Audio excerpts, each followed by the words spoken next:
Les formes d'énergie que l'on trouve dans la nature sont appelées donc des énergies primaires. Donc par exemple, on va avoir le soleil, le pétrole, le vent, etc.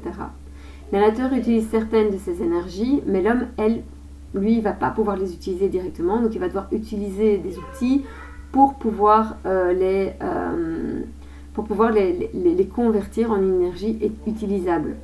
D'accord? Donc il va inventer des manières de les transformer afin qu'il puisse toujours donc les utiliser.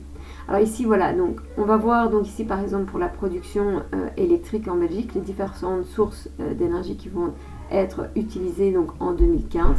Donc ici on voit que notre énergie, donc en tout cas notre électricité, dépend à 38,4% des énergies fossiles. Le nucléaire donc c'est 37,5% et donc nous on voit qu'en Belgique en tout cas on a une large part, donc notre électricité dépend d'une très large part du non renouvelable.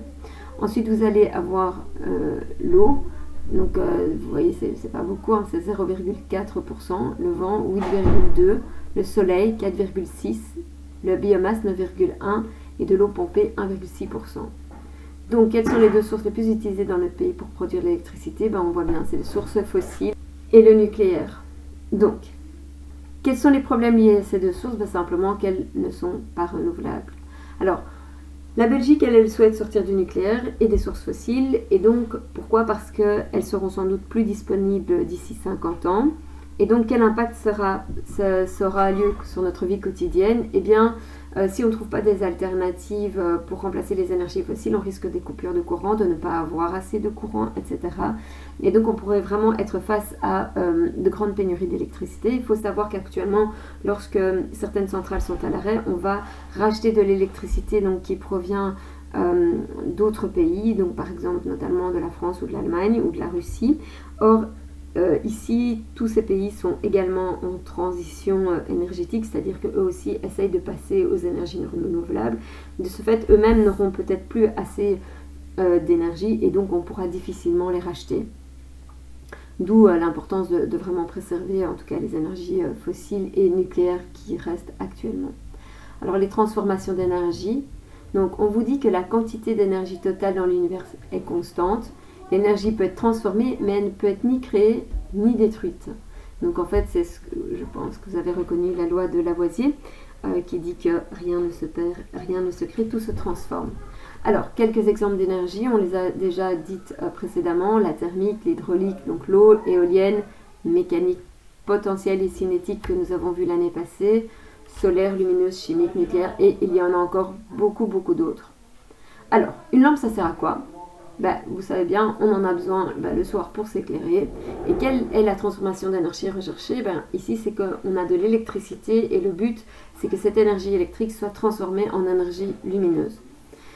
Le problème lorsqu'on utilise une lampe, et ça a été vraiment un challenge, c'est qu'en fait, il faut savoir que on a une partie de l'énergie électrique qui va être transformée en énergie lumineuse, mais il y a aussi toute une partie d'énergie qui va être perdue sous forme de chaleur, donc une énergie thermique qui va être perdue.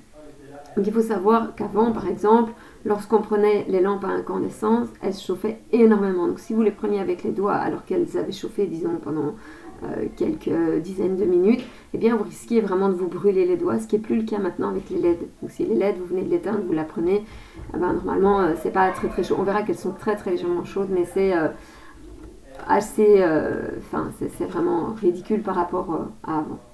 Donc voilà, donc on voit que cette énergie électrique va être transformée d'une part en énergie lumineuse et d'autre part en énergie thermique.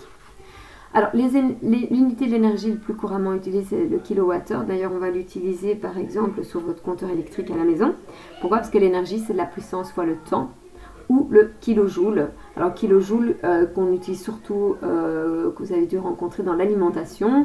Parfois, on utilise encore le kilocalorie, mais qui est en fait une unité qui ne devrait plus être utilisée. Mais en tout cas, le kilojoule, vous devriez retrouver ça sur les étiquettes de l'alimentation.